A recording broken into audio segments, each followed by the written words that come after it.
No vas a ver ni un solo peso de mi dinero. Nada, soltó Lucía con una frialdad que me atravesó el alma. Apenas habíamos regresado del sepelio de mi esposo don Ernesto, y mi hija ya era otra persona. Nunca antes había visto en su mirada ese brillo codicioso. Ahora los 300 millones de pesos son míos. Mamá continuó sacudiendo el testamento delante de mi rostro. Es todo para mí. ¿Y usted? Ya no significa nada aquí. Solo habían pasado 12 horas desde que dimos tierra al amor de mi vida, y mi propia hija me echaba de la casa que habíamos construido juntos durante 40 años de matrimonio. Lucía, por favor, susurré aún vestida de luto, el rímel corrido por las lágrimas. Acabamos de enterrar a tu padre. ¿Cómo puedes ser tan despiadada? Ella soltó una carcajada despectiva. ¿Que si soy cruel, mamá? Sabe que es realmente cruel haber pasado toda su vida siendo una sanguijuela del dinero de papá. Pero esos tiempos se acabaron. Esta casa es mía, el dinero es mío, y usted no cuenta más. Desde una esquina del salón, el licenciado Javier Ortega, el notario, que leyó el testamento. Esa misma mañana se aclaró la garganta visiblemente incómodo. Había validado que don Ernesto había dejado todo a nuestra única hija. Sin embargo, noté en su mirada algo más, una sombra de secreto. Tiene 24 horas para desalojar, decretó Lucía paseándose por la sala como si ya fuera la reina absoluta. Y ni se le ocurra volver a molestarme. Ya no es asunto mío. Durante 40 años vivió usted a costillas de papá, pero ahora le toca aprender lo que es ganarse la vida. Mis manos temblaban, pero no por miedo, sino por una furia silenciosa que se expandía en mi interior. Esa era la niña a la que yo enseñé a caminar, a la que consolé en cada pesadilla. Al menos leyó usted todo el testamento. Interrumpió de pronto el licenciado Ortega, y algo en su tono hizo que Lucía se detuviera en seco. ¿A qué se refiere?, lo enfrentó mi hija, y por primera vez noté un destello de duda en su rostro. El licenciado me miró y supe al instante a qué aludía. Una sonrisa diminuta se me escapó al ver cómo la expresión de Lucía pasaba del triunfo a la inquietud. Nada importante, contestó Ortega, pero su mueca irónica decía otra cosa. Ya lo descubrirá. Lucía se abalanzó hacia mí furiosa. No me importa lo que diga ese papel. El dinero es mío, esta casa es mía, y usted se va ahora mismo. Messi me empujó hacia la puerta con tal brusquedad que casi me caí. ¿Sabe qué? Tampoco quiero verla en ningún otro velorio. Para mí, desde hoy usted está muerta. El portazo resonó por toda la casa como un disparo seco. Me quedé sola en el jardín, mientras una llovizna fina empezaba a mojarlo todo. Miré la fachada del hogar que fue mi refugio durante 4 décadas, las ventanas que elegimos juntos, el jardín que plantamos mano a mano, los recuerdos que ahora se esfumaban. Avancé despacio hacia mi coche, cada paso me pesaba como si arrastrara cadenas. El vestido negro se empapaba bajo la lluvia, pero no me importaba. El frío de fuera no se comparaba con el hielo que sentía por dentro. Entonces el licenciado Ortega salió corriendo tras de mí.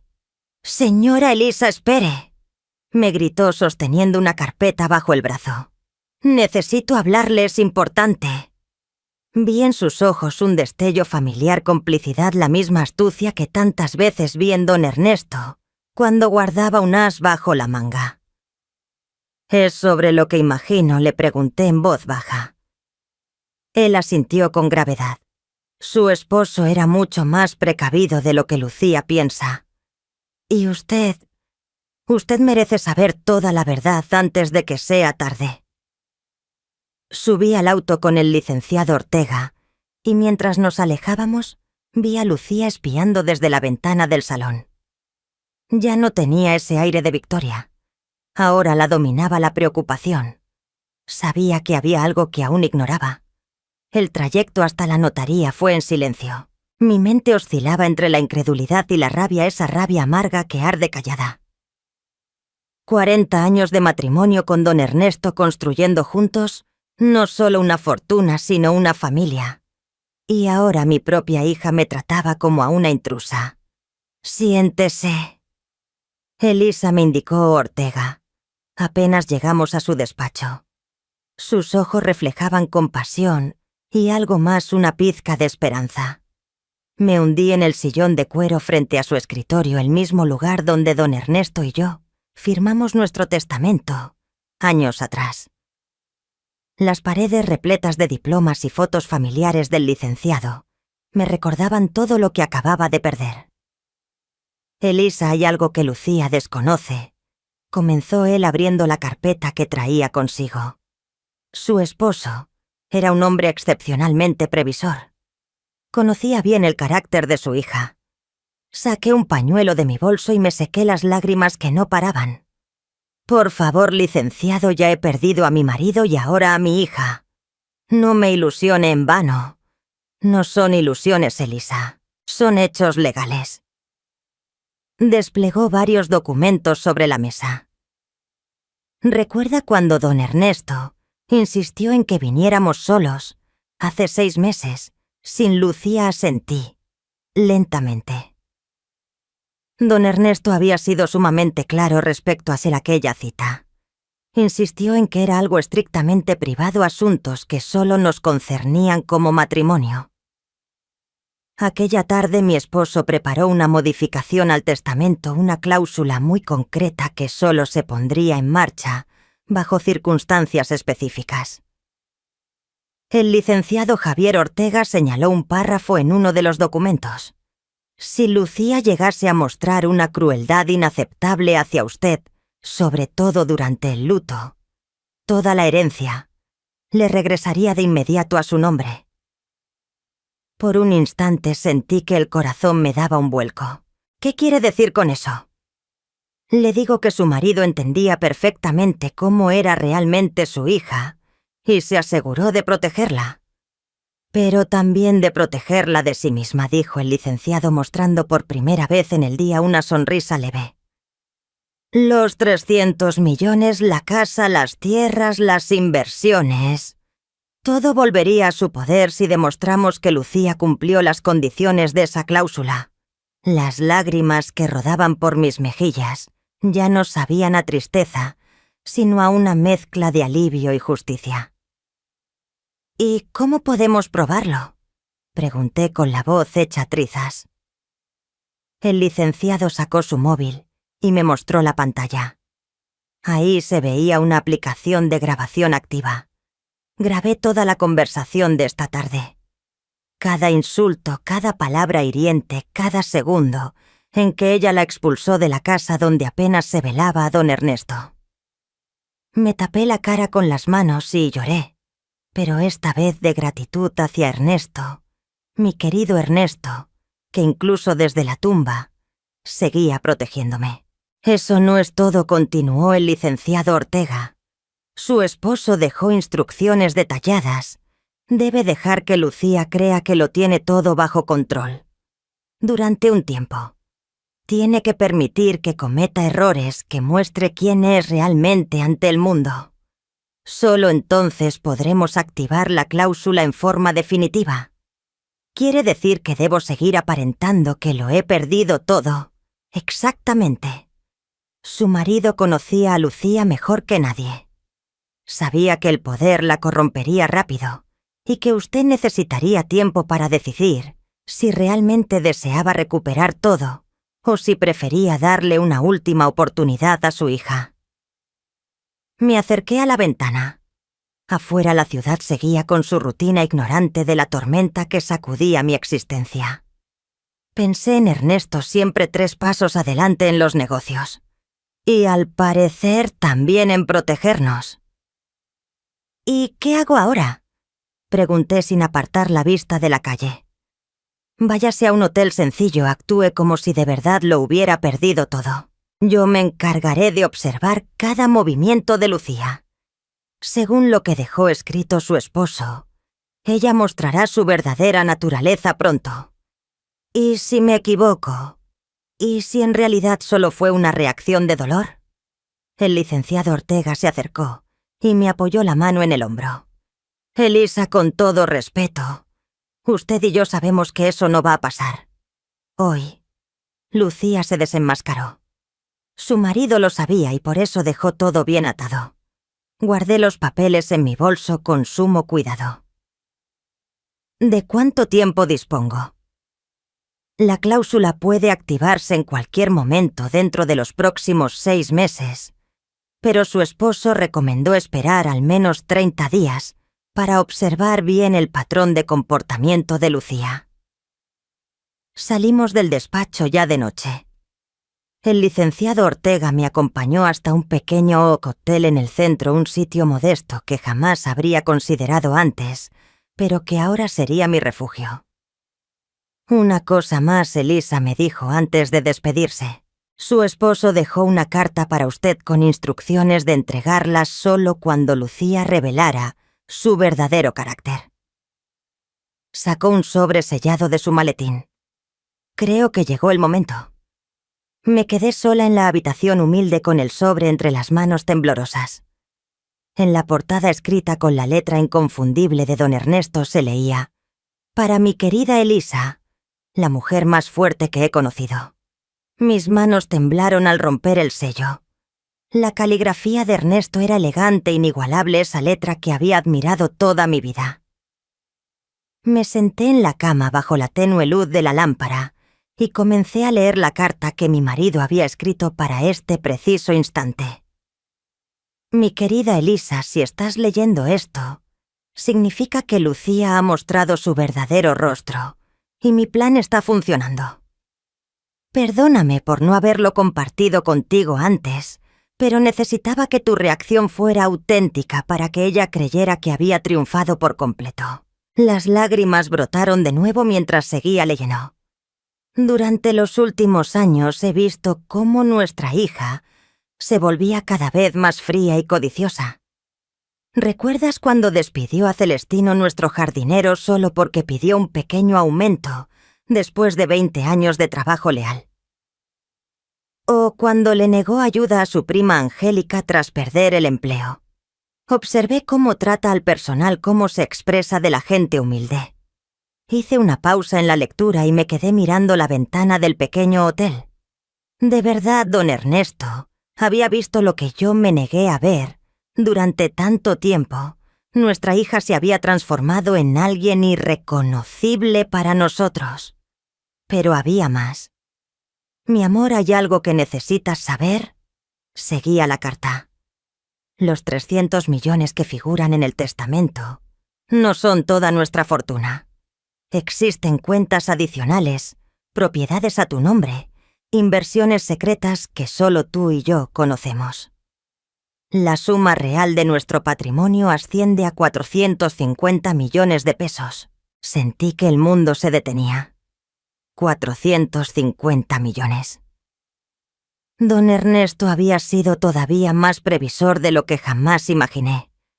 La mayoría de esas cuentas están en el Banco Nacional Sucursal Centro, a tu nombre de soltera, Elisa Rodríguez de Souza. La contraseña es la fecha de nuestro primer beso, 15 de mayo de 1985. El licenciado Ortega tiene todos los documentos necesarios, pero solo te los entregará cuando estés lista para tomar el control total. Seguí leyendo con cada línea, comprendiendo cuán minuciosamente don Ernesto había orquestado todo. Tu misión ahora es observar. Deja que Lucía crea que tiene el poder en sus manos, y pronto verás cómo el poder absoluto saca a relucir lo peor de cada persona. Ella gastará, presumirá y quedará expuesta ante todos por lo que realmente es. Cuando llegue el momento adecuado y te reveles como la verdadera heredera Lucía, habrá aprendido de la forma más dura el valor de la humildad. Pero por favor, mi amor, recuerda esto. No se trata de castigarla, sino de salvarla. Nuestra hija está perdida, pero aún tiene tiempo de redescubrir su corazón. Solo perdiendo todo podrá entender lo que realmente importa. La carta continuaba con instrucciones precisas. Don Ernesto había previsto hasta el más mínimo detalle. Incluyó una lista de contactos de confianza que me apoyarían durante esta transición y un plan paso a paso para recuperar no solo mi seguridad financiera, sino él lo esperaba también a nuestra hija. Confío en tu juicio para tomar las mejores decisiones cuando sea necesario. Eres la mujer más sabia y compasiva que conozco, y sé que lograrás transformar esta tragedia en una oportunidad de crecimiento para nuestra familia. Al final de la carta, una postdata me hizo sonreír entre lágrimas. PD. En el banco encontrarás otra sorpresa. Nuestro viejo amigo Tobías ha estado gestionando en silencio algunas inversiones tecnológicas fuera del patrimonio principal. Digamos que nuestra fortuna podría ser incluso mayor de lo que crees. Te amo por siempre, Ernesto.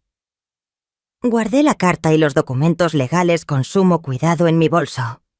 Mi cabeza bullía procesando tanta información. Don Ernesto no solo me protegió económicamente, sino que también me ofrecía la posibilidad de salvar el alma de Lucía. Descolgué el teléfono del hotel y marqué el número del licenciado Ortega. ¿Se encuentra bien, señora Elisa?, preguntó con preocupación. Leí la carta. Quiero ir mañana al banco. Necesito comprender cada detalle antes de decidir mis próximos pasos. Por supuesto. Pasaré a buscarla a las 9, respondió. Y permítame decirle, su esposo era un hombre fuera de serie. Lo que ha hecho por usted y su familia es el mayor acto de amor que he presenciado en 3 décadas de carrera. Esa noche apenas pude dormir, pero no por angustia, sino por una extraña sensación de esperanza. Por primera vez, la muerte de don Ernesto parecía tener un sentido claro. Ya no se trataba solo del dinero, sino de recuperar a mi hija. Al día siguiente, el licenciado Ortega fue puntual al hotel. Durante el trayecto, me detalló las precauciones adicionales que don Ernesto había tomado. Su esposo comenzó a sospechar de Lucía hace casi 2 años, me comentó mientras conducía. Por eso empezó a mover discretamente parte de su patrimonio. Quería estar seguro de que usted estuviera a salvo, sin importar lo que sucediera. En el banco nos recibió la gerente personal, una mujer elegante, llamada Daniela, con la formalidad propia de cuentas de ese nivel.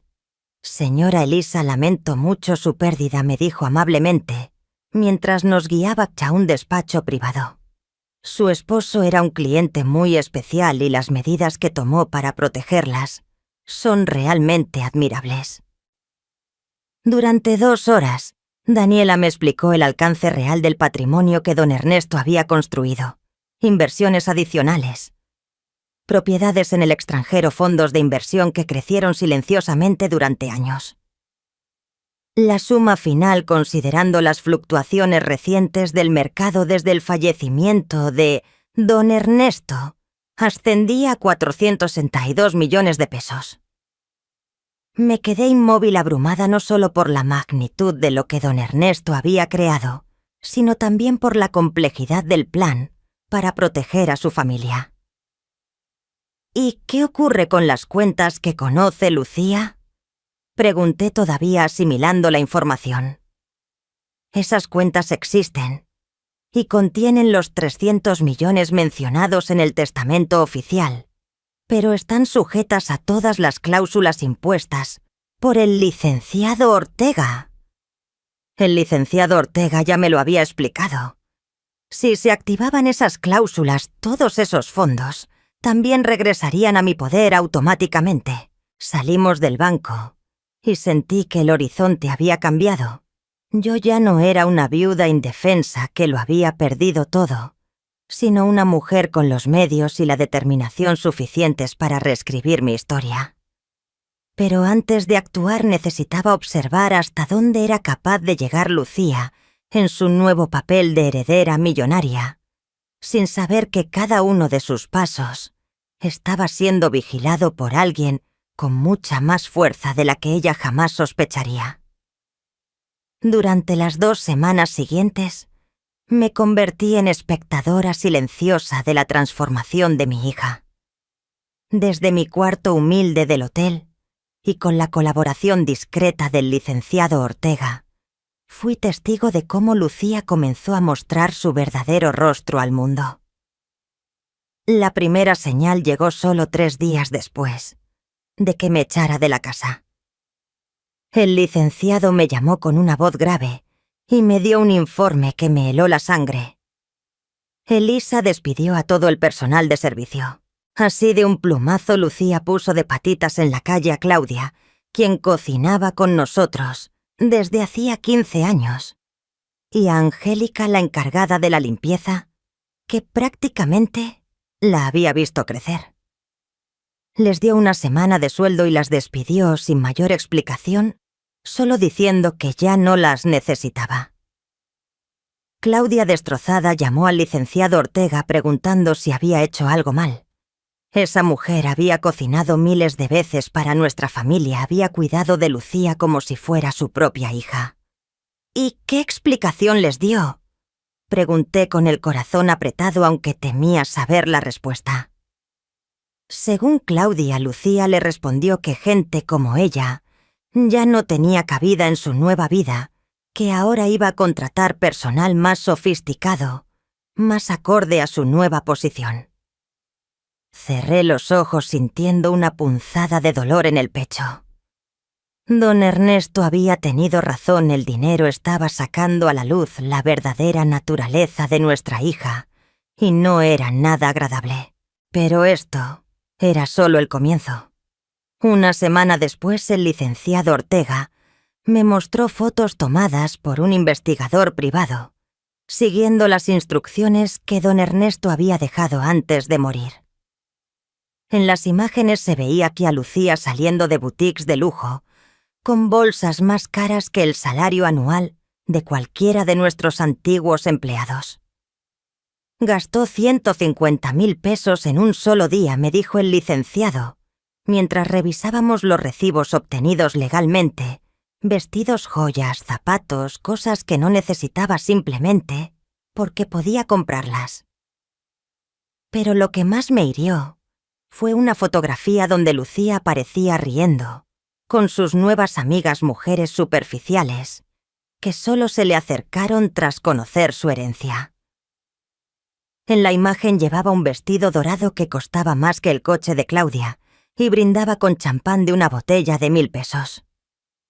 Hay algo más, continuó el licenciado Ortega, y su rostro se volvió aún más serio. Ayer fue al club social donde usted y don Ernesto fueron miembros durante 20 años. Canceló la membresía y pidió que borraran todo rastro de ustedes del registro. ¿Qué susurré como si me hubieran golpeado en el estómago? Le dijo al gerente que usted ya no tenía ninguna importancia y que no quería que su nombre siguiera asociado al de ella en ningún lugar. Me senté en la cama del hotel y lloré no por el club, sino por la crueldad calculada detrás de cada gesto. Lucía no solo estaba disfrutando de su riqueza, estaba empeñada en borrar todo rastro de mi existencia de su vida. Aquella tarde recibí una llamada que jamás hubiera esperado. Era Celestino, nuestro antiguo jardinero, a quien Lucía había despedido años atrás por pedir un pequeño aumento. «Señora Elisa, lamento molestarla en este momento tan difícil», dijo con su voz siempre amable, «pero tengo que contarle lo que pasó ayer». Celestino me explicó que había ido a la casa para dar el pésame por la muerte de don Ernesto, pero Lucía lo recibió con una frialdad que lo dejó sin palabras. Me dijo que la gente como yo no tenía derecho a estar allí. Me gritó que me largara y que no volviera jamás, que los pobres no tenían lugar en su nueva vida, relató con la voz entrecortada. Señora Elisa, ese hombre fue como un padre para mí durante 20 años. Cuidé esos jardines como si fueran propios y ella me trató como si fuera basura. Después de colgar el teléfono, me quedé sentada en la cama sumida en un silencio pesado durante horas. Don Ernesto había previsto cada uno de estos movimientos. Había percibido en Lucía una crueldad latente que yo me negué a aceptar, una sombra que ahora, potenciada por el dinero, la convertía en alguien irreconocible. Al día siguiente, el licenciado Ortega apareció con noticias aún más inquietantes. Lucía está pensando en vender varias propiedades, me informó mientras desplegaba papeles sobre la mesa del café del hotel. Quiere deshacerse de la casa de la playa, donde ustedes solían pasar los veranos del departamento, en el centro que don Ernesto compró para cuando Lucía fuera a la universidad. Incluso está considerando vender la oficina, donde su marido construyó todo su legado.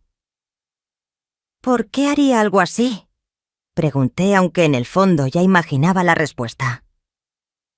Según el agente inmobiliario, Lucía buscaba liquidez inmediata para entrar en inversiones emocionantes. Al parecer, algunos de sus nuevos amigos la habían convencido de apostar en negocios prometedores que ofrecían ganancias rápidas y sin esfuerzo. Durante los días siguientes observé a Lucía a la distancia viendo cómo desmantelaba metódicamente no solo el patrimonio que habíamos construido, sino también las relaciones, los valores y el respeto que nuestra familia había forjado durante generaciones. La gota que colmó el vaso llegó justo a las 3 semanas de mi expulsión. El licenciado Ortega me llamó a las 6 de la mañana, algo que solo haría en caso de extrema urgencia.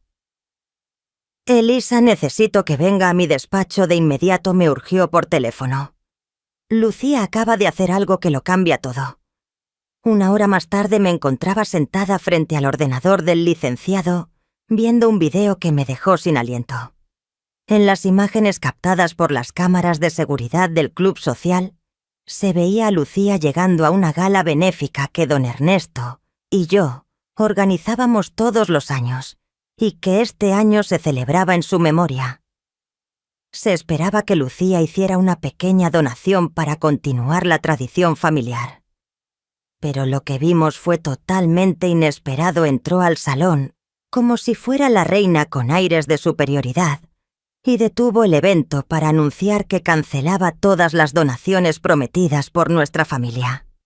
«Mi padre está muerto, y con él se acabaron sus tontas caridades. Ese dinero puede usarse en cosas más útiles que en gente que ni siquiera sabe valorar la ayuda», la oímos declarar ante una audiencia atónita. Los rostros de sorpresa e indignación eran claros en el video. Eran personas que habían admirado a don Ernesto durante años, que me habían visto criar a Lucía, que confiaban en el buen nombre de nuestra familia. «Pero hay más», añadió el licenciado Ortega, mostrando un segundo video, esta vez del estacionamiento. En esa grabación, Lucía era interceptada por Hernán, un viejo amigo de don Ernesto, director de una de las fundaciones beneficiadas por nuestras donaciones.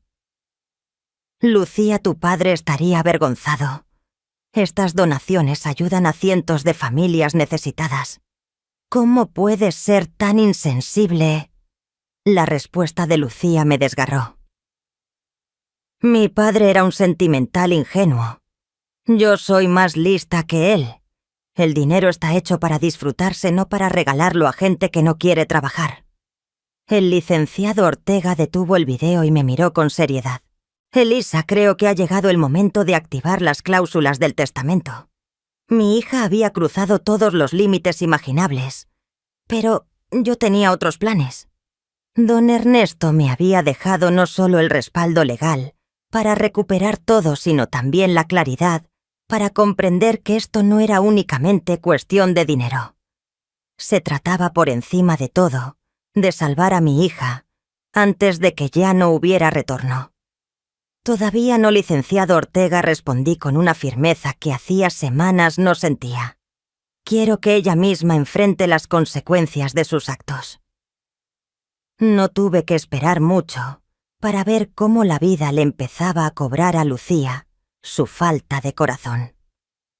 El primer golpe vino exactamente un mes después de mi expulsión, y llegó de quien menos imaginábamos sus propios amigos.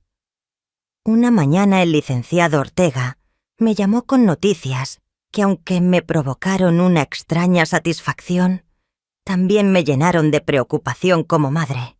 Elisa, los nuevos socios de inversión de Lucía han desaparecido, me informó con voz grave. Se han llevado 50 millones de pesos. Me senté despacio en la silla de mi habitación de hotel, tratando de asimilar el golpe. 50 millones. Una quinta parte de la herencia que Lucía creía tener bajo control. ¿Cómo ocurrió?, pregunté, aunque en el fondo ya intuía la respuesta. Don Ernesto siempre solía decir que los estafadores pueden oler la codicia y la ingenuidad a kilómetros de distancia. Según un investigador privado que sigue los pasos de Lucía, ella conoció a esos supuestos empresarios en una fiesta exclusiva hacía 3 semanas. Le prometieron duplicar su inversión en 6 meses con un negocio de importación de arte europeo. El licenciado Ortega me envió todos los detalles por mensaje, los nombres falsos de los estafadores, las cuentas bancarias en paraísos fiscales, toda una operación montada especialmente para jóvenes herederos, ricos e inexpertos como Lucía. Lo peor es que firmó los papeles sin consultar a nadie, añadió el licenciado. Según parece, les dijo que ya no necesitaba abogados, porque confiaba plenamente en su instinto para los negocios. Aquella tarde recibí una llamada que jamás pensé que ocurriría. Era Lucía. Su voz sonaba extraña, pequeña, temerosa. Mamá susurró, y por un momento escuché de nuevo a la niña que solía consolar después de una pesadilla. Hola, Lucía, respondí con serenidad, preparándome mentalmente para lo que venía. Necesito hablar contigo, dijo ella. ¿Podríamos vernos? ¿Dónde quieres que nos encontremos?, pregunté, notando que evitaba mencionar la casa. ¿Podrías venir a casa, por favor? 30 minutos después estaba frente a la puerta del hogar donde fui feliz durante 40 años. Lucía abrió enseguida como si hubiera estado esperando junto a la ventana.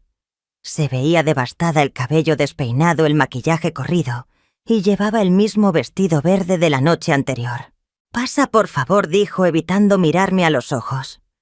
La casa estaba irreconocible. Los muebles que don Ernesto y yo habíamos elegido juntos habían sido cambiados por piezas modernas y frías.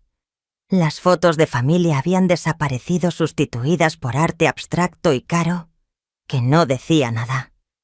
Hasta el aroma era distinto, como si hasta el aire hubiese sido renovado para borrar cualquier recuerdo. «¿Qué sucedió, Lucía?», pregunté, aunque ya conocía la respuesta. Ella se dejó caer en el sofá nuevo y rompió a llorar. «Me estafaron, mamá. Perdí 50 millones de pesos. Esos hombres en los que confié han desaparecido con todo». Me senté a su lado, conteniendo el impulso de abrazarla enseguida. Sabía que esta era la lección que don Ernesto había imaginado y debía dejar que calara hondo. «¿Y qué piensas hacer ahora?», le pregunté suavemente. «No lo sé», sollozaba. «Los abogados que consulté dicen que es prácticamente imposible recuperar el dinero. Los estafadores usaron identidades falsas y cuentas imposibles de rastrear. El licenciado Ortega se negó a ayudarme cuando le pedí que se hiciera cargo del caso. Por supuesto que se negó. Él sabía bien que esta situación era la oportunidad que don Ernesto había previsto para que Lucía aprendiera las consecuencias de sus actos. «Lucía, ¿por qué me llamaste?», pregunté directamente.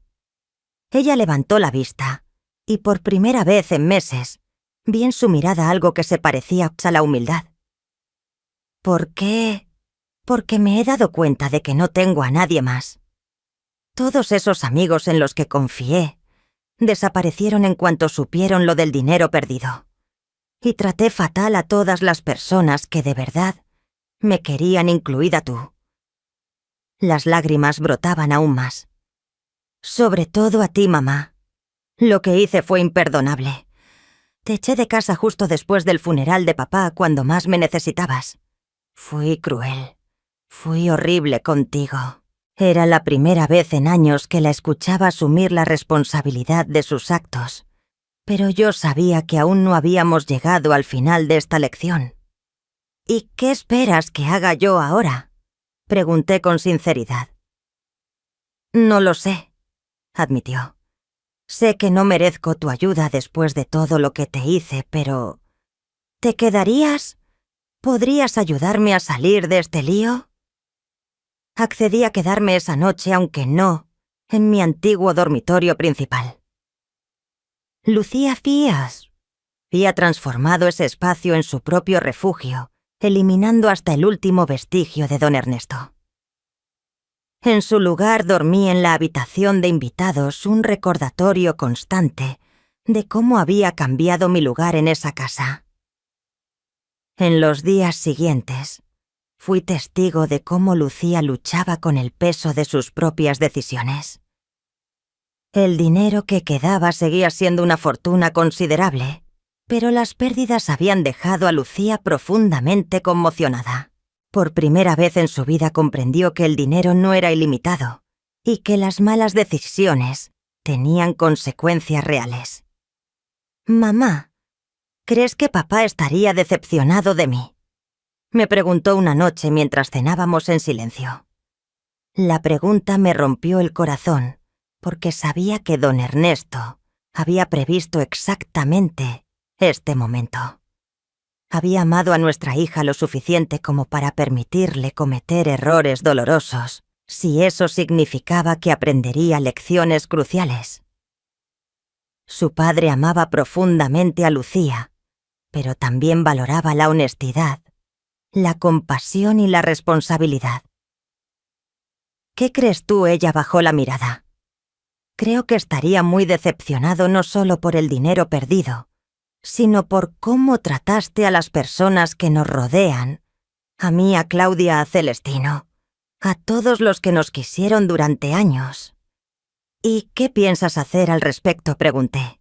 No sé si puedo hacer algo. Algunas cosas no se pueden deshacer, ¿verdad? Esa pregunta me mostró que finalmente empezaba a comprender la magnitud de sus actos, aunque aún faltaba la prueba más importante. 3 días después, llegó la segunda crisis. El licenciado Ortega me llamó temprano en la mañana con noticias que sabía que eventualmente llegarían. Elisa, el banco ha solicitado auditorías en todas las cuentas de la herencia. Alguien reportó movimientos sospechosos después del fraude. ¿Qué significa eso, que todos los activos se congelarán temporalmente mientras investigan? Lucía efectivamente se quedó sin acceso a su dinero durante al menos 2 meses. Colgué y fui a contarle la noticia. Su reacción me dijo todo lo que necesitaba saber sobre si realmente había aprendido algo de esta experiencia. Permaneció en silencio varios minutos procesando la información. Para mi sorpresa, sus primeras palabras no fueron de pánico ni desesperación. Supongo que es lo que merezco. Después de todo lo que hice, después de cómo traté a todos, tal vez sea hora de aprender a vivir como una persona normal, dijo con voz tranquila. Aquella respuesta me dio un hilo de esperanza, pero sabía que la verdadera prueba vendría en las semanas siguientes, cuando tendría que enfrentar las consecuencias de sus actos sin la red de seguridad de la herencia. Durante los 2 meses siguientes, Lucía tuvo que enfrentar la cruda realidad de la limitación económica. Al principio trató de mantener su estilo de vida extravagante, usando tarjetas de crédito y joyas que había adquirido.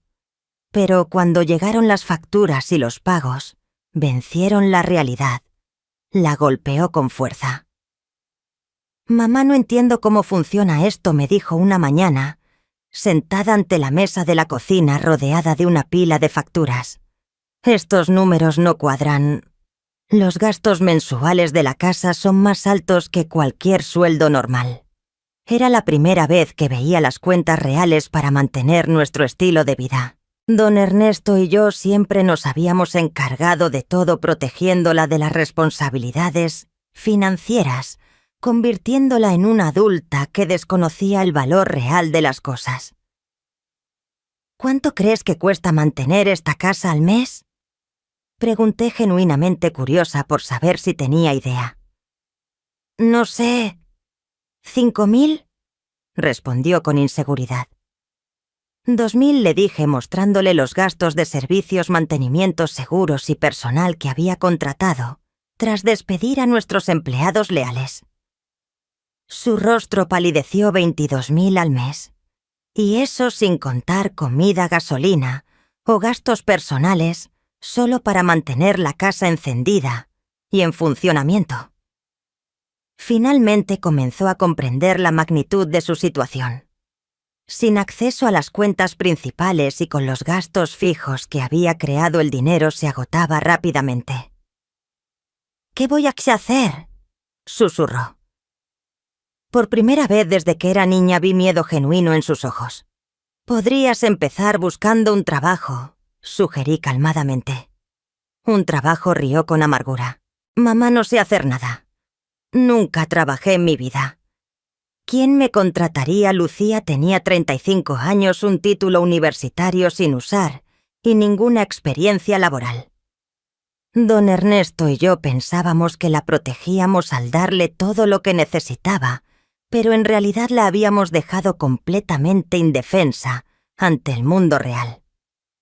Durante la semana siguiente, observé cómo intentaba buscar empleo. Sus primeras experiencias fueron patéticas y reveladoras.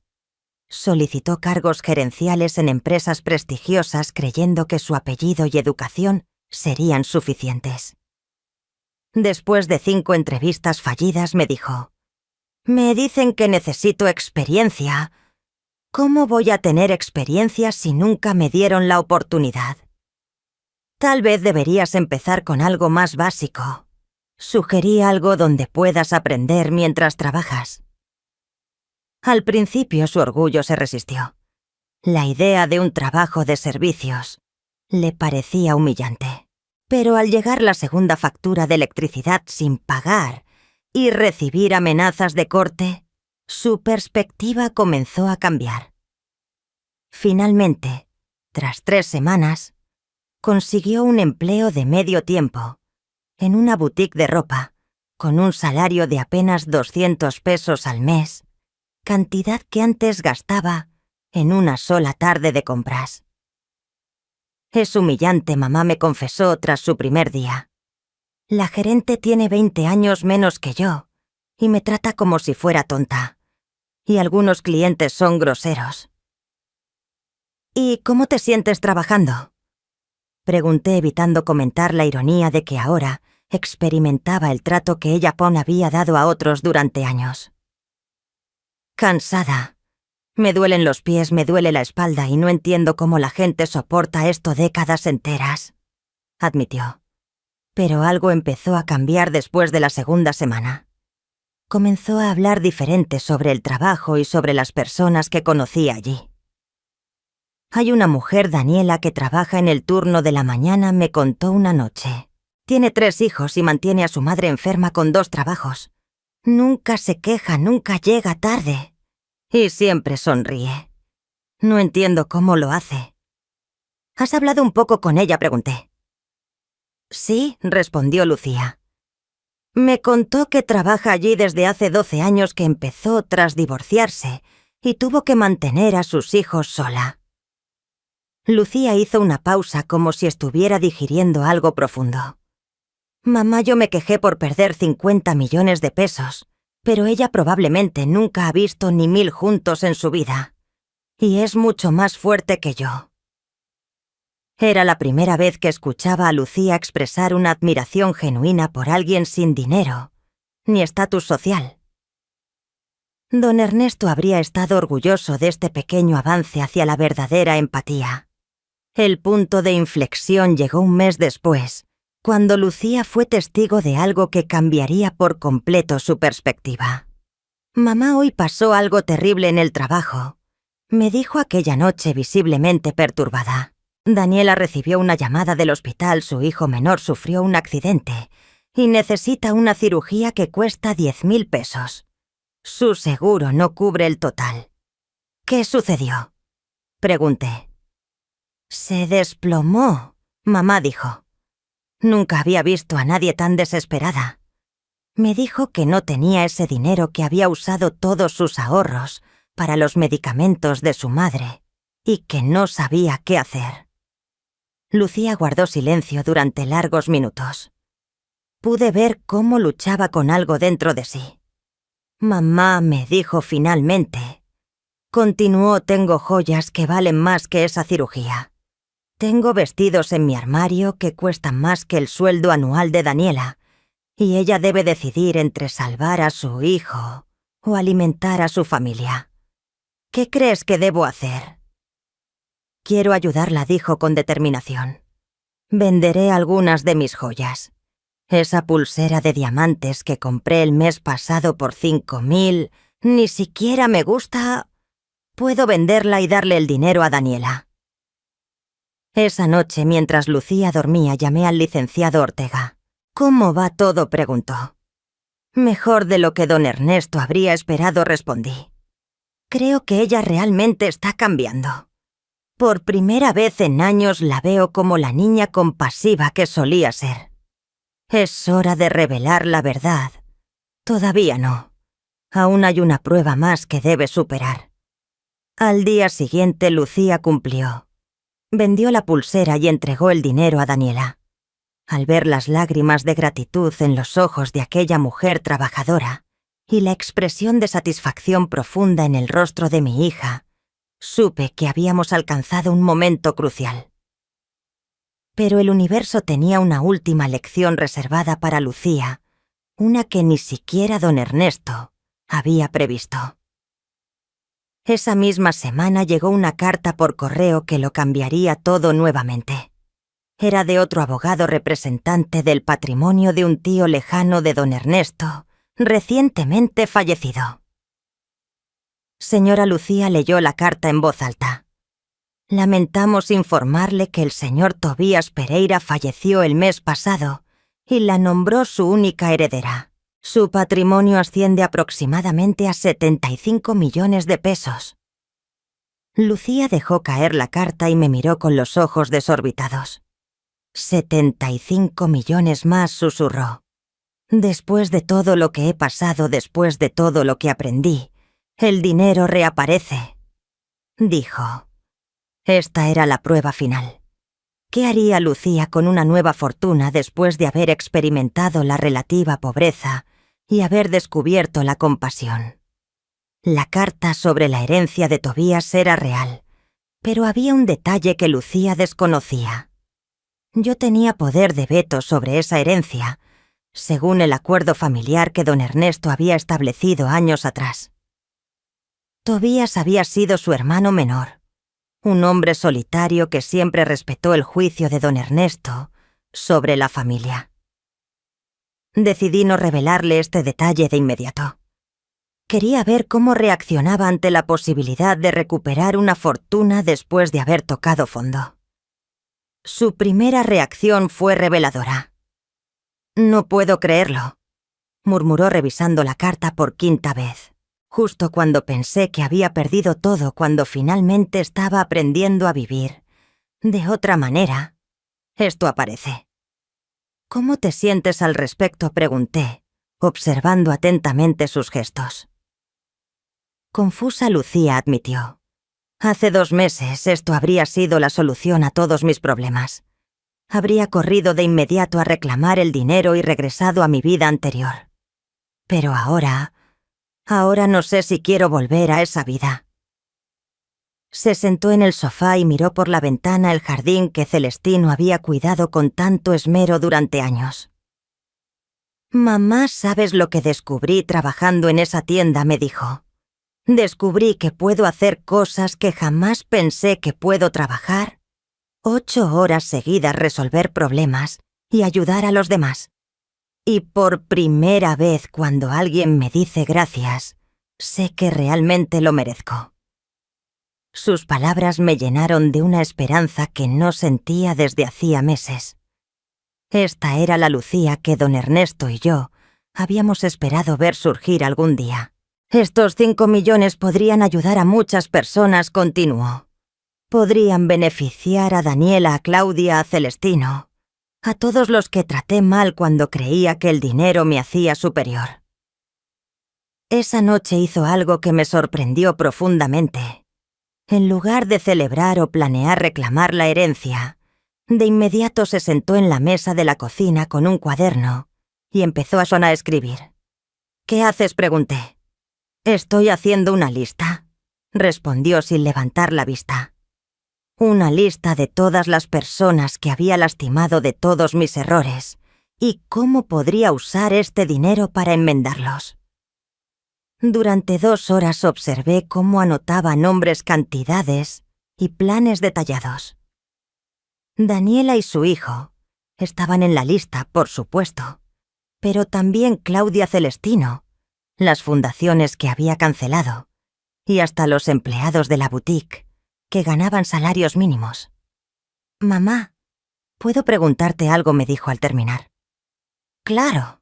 ¿Crees que papá me perdonaría por todo lo que hice?». La pregunta me rompió el corazón, porque sabía que don Ernesto había planeado este momento de autodescubrimiento y arrepentimiento. Él amaba a Ana Lucía incondicionalmente, pero más que perdón quería que encontrara su camino para convertirse en la persona que sabía que podía ser. Antes de que pudiera responder sonó el teléfono. Era el licenciado Ortega. «Elisa, necesito hablar con usted y con Lucía de inmediato. Hay algo importante sobre la herencia de Tobías». «¿Qué tipo de algo?», pregunté. «Prefiero explicarlo en persona. ¿Pueden venir mañana por la mañana a mi oficina?». Esa noche casi no dormí. Sabía que el licenciado Ortega quería discutir mi poder de veto sobre la herencia de Tobías y que había llegado el momento de tomar una decisión crucial sobre el futuro de Lucía. Al día siguiente, llegamos temprano a su despacho.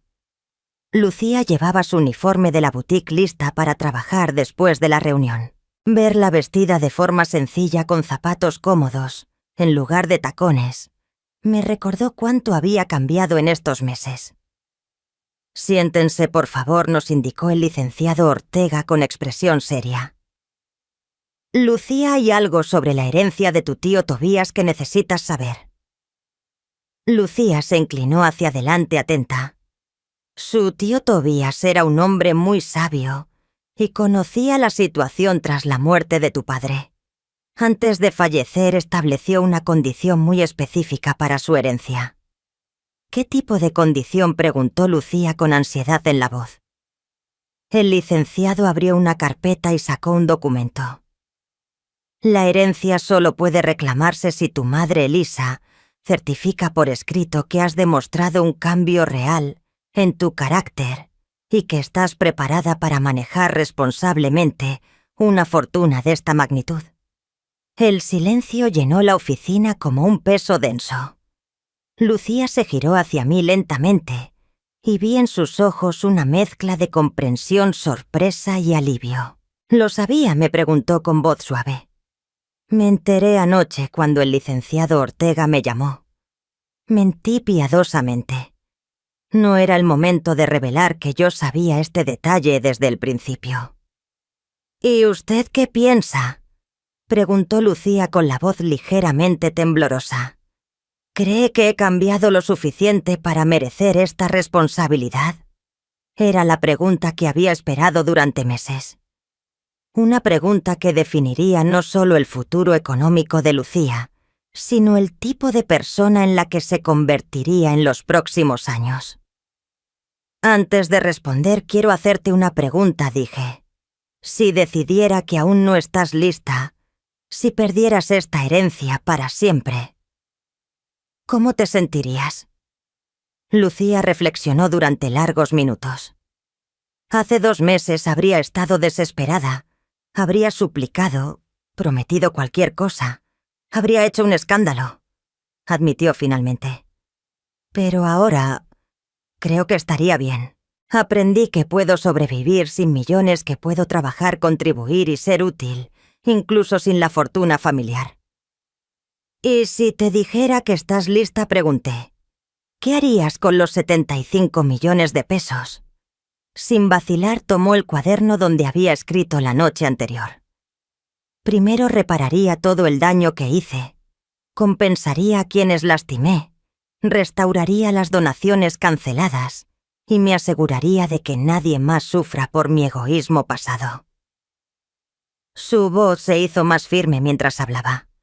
Después usaría el dinero para crear oportunidades reales, becas, programas de formación profesional, apoyo a madres solteras como Daniela. Y para ti, pregunté, ¿qué te quedaría para tu vida personal? Lo suficiente para vivir cómodamente pero sin extravagancias. Ya no necesito probar mi valor con lo que compro o dónde vivo. Sonrió con una dulzura que hacía años no veía. Mamá, estos meses me enseñaron que la verdadera riqueza no está en la cuenta bancaria, sino en las relaciones que construyes, en la diferencia que haces en la vida de los demás, en poder mirarte al espejo y respetar a la persona que ves. El licenciado Ortega y yo nos miramos. Era evidente que Lucía había aprobado la prueba final, pero aún quedaba otra revelación, una que cambiaría todo lo que creía saber sobre estos últimos meses. Lucía, dije respirando hondo. Hay algo más que necesitas saber, algo que tu padre planeó desde que empezó a preocuparse por tu carácter. La miré y vi curiosidad mezclada con un leve brillo de inquietud en sus ojos. Licenciado Ortega, por favor, muéstrele los documentos reales, pedí. El licenciado abrió una carpeta mucho más gruesa que la anterior y colocó varios documentos sobre la mesa.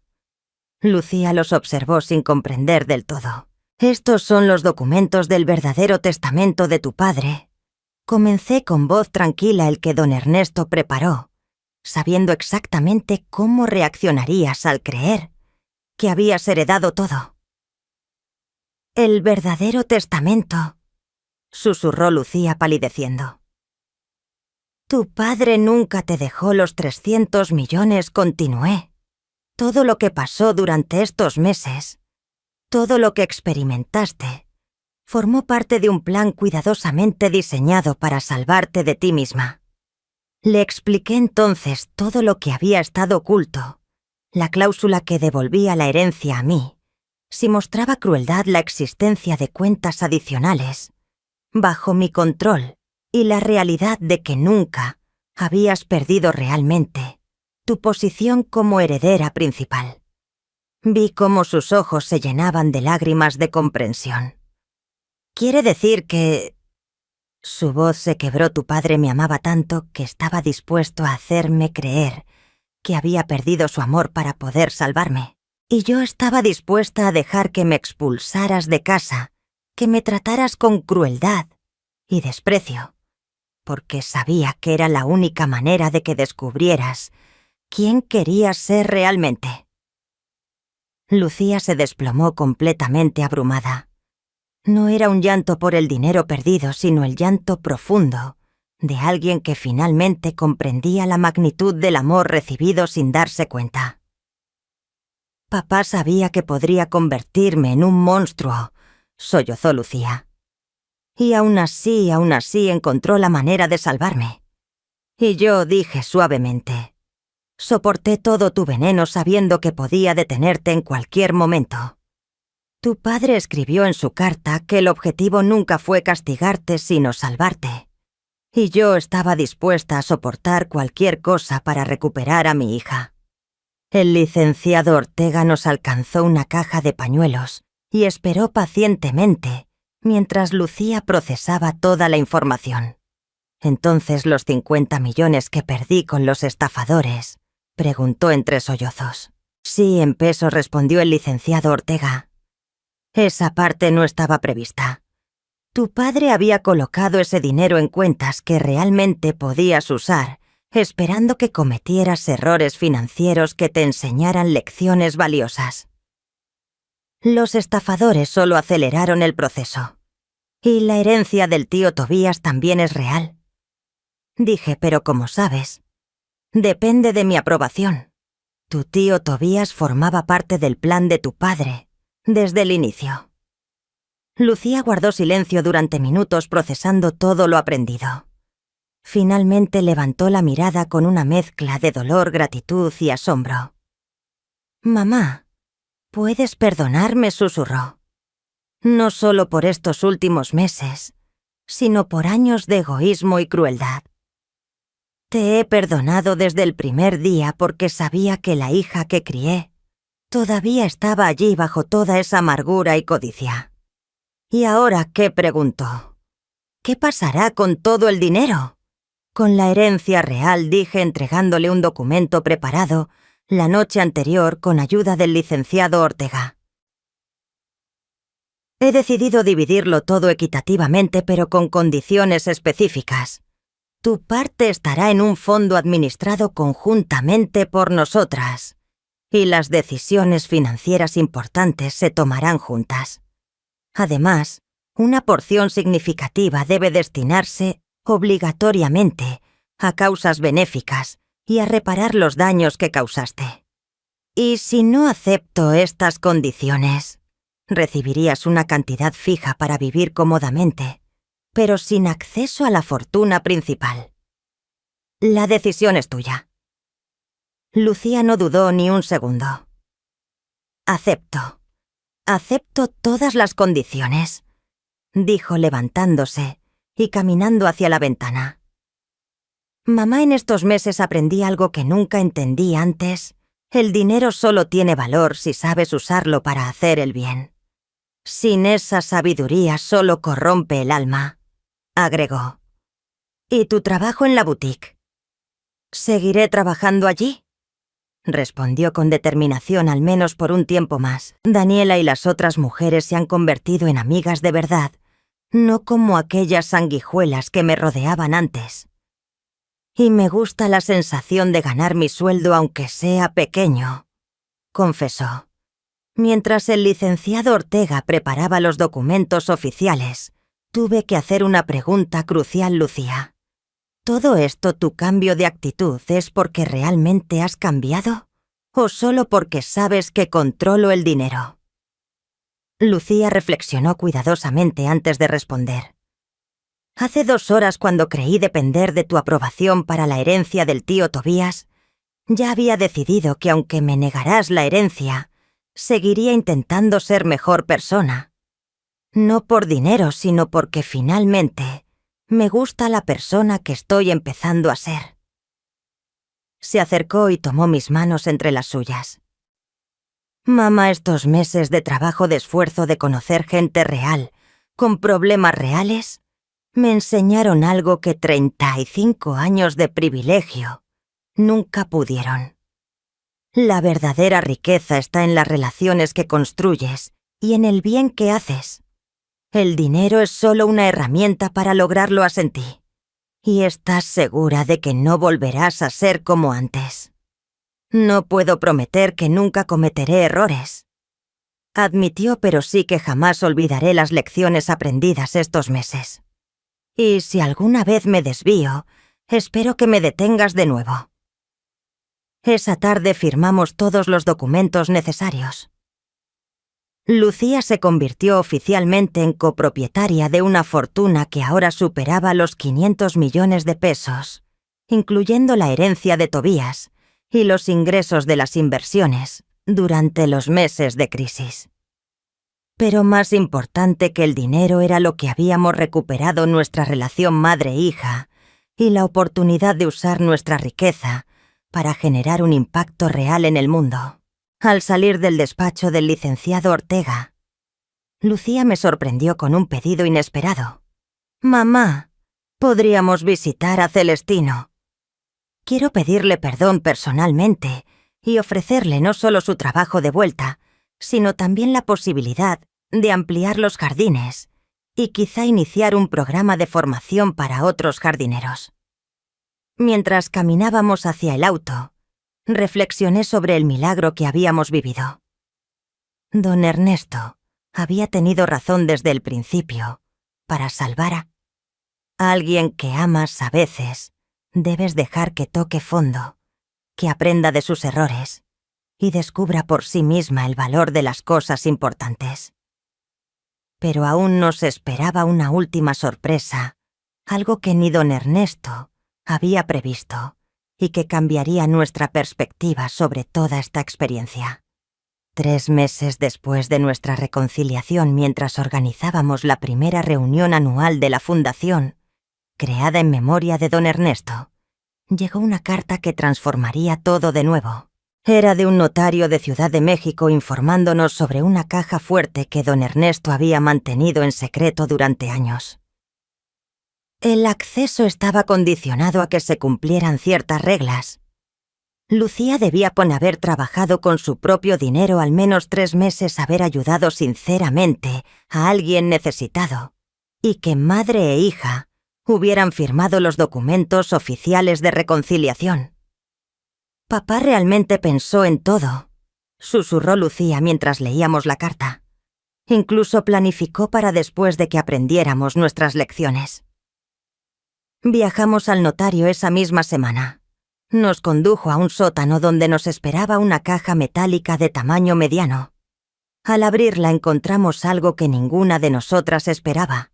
Además de documentos financieros, había una colección de cartas escritas por don Ernesto durante los últimos 2 años de su vida. Las cartas estaban fechadas y numeradas, dirigidas a momentos específicos de nuestro proceso de sanación familiar.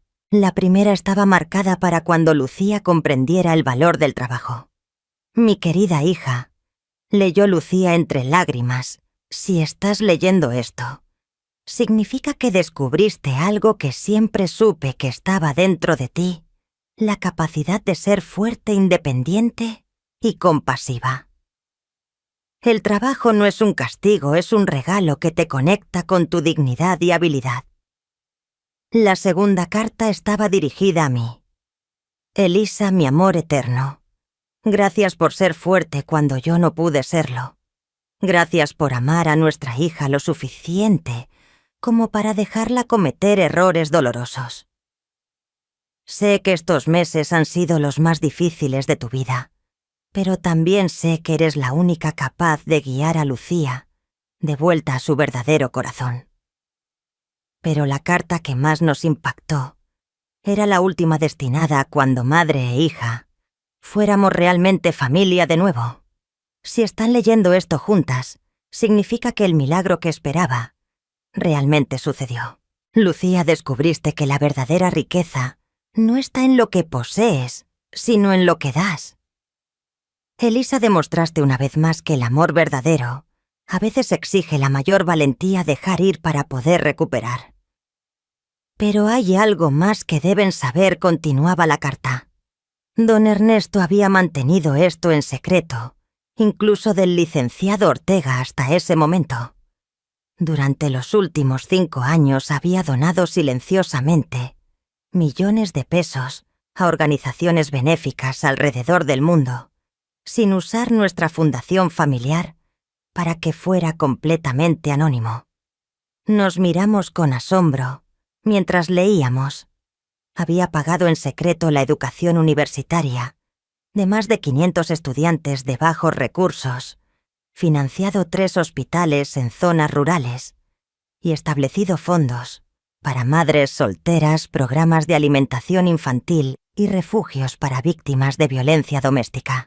Todo esto lo hizo sin decirnos, para asegurarse de que al asumir el control de nuestra fortuna, lo haríamos por las razones correctas. La carta explicaba que don Ernesto había donado casi 100 millones de pesos durante esos años, estructurando las donaciones para que continuaran automáticamente tras su muerte, si demostramos estar preparadas para continuar su legado. La cuenta real de nuestro patrimonio familiar, incluyendo las donaciones programadas y compromisos futuros, Asciende a 650 millones de pesos. Revelaba la carta, pero conlleva la mayor responsabilidad imaginable: usar esta riqueza para cambiar vidas. No solo para vivir cómodamente. Al final, había instrucciones sobre cómo continuar los programas de caridad que don Ernesto había establecido, contactos de las organizaciones que recibían donaciones anónimas y un plan detallado para expandir estos esfuerzos durante los próximos 20 años. Pede, en este cofre también encontrarán escrituras de casas en cada lugar donde ayudamos Nordeste-Sur y 3 ciudades del sureste de México. No son para vacaciones, sino como centros operativos para supervisar directamente el impacto de sus donaciones. Leímos juntas. Mamá, ¿te das cuenta de lo que significa?, preguntó Lucía después de un largo silencio. Significa que tu padre no solo nos enseñaba sobre dinero y carácter, respondí. Nos estaba preparando para administrar un legado que va mucho más allá de nuestra familia. Durante semanas comenzamos a contactar a las organizaciones que don Ernesto había estado apoyando en secreto. Cada conversación revelaba nuevas dimensiones de su generosidad silenciosa, directores de orfanatos sin palabras, ante el benefactor anónimo que salvó sus instituciones. Madres que pudieron alimentar a sus hijos gracias a los programas que él financiaba. Estudiantes que completaron la universidad sin saber quién cubría sus gastos. Papá ayudó a miles sin esperar reconocimiento ni gratitud. ¿Cómo podremos estar a la altura de este ejemplo?, me confesó Lucía una noche mientras revisábamos los informes de impacto. No debemos estar a la altura de inmediato, le respondí. Solo hay que empezar paso a paso, una familia a la vez. Decidimos comenzar visitando los centros establecidos por don Ernesto. Nuestra primera parada fue un hospital en una zona rural del sureste que él había financiado por completo. Ver a los médicos salvar vidas con equipos que nuestra fortuna había proporcionado y conocer a las familias que recibieron tratamiento gratuito transformó nuestra visión de lo que significa ser verdaderamente ricos. «Mira este bebé, mamá», dijo Lucía sosteniendo a un recién nacido sano gracias a la incubadora que donamos. El dinero no es un premio, es una herramienta confiada para hacer el bien. Un año después de nuestra reconciliación, creamos oficialmente la Fundación Don Ernesto, con Lucía como directora ejecutiva y yo como presidenta del consejo.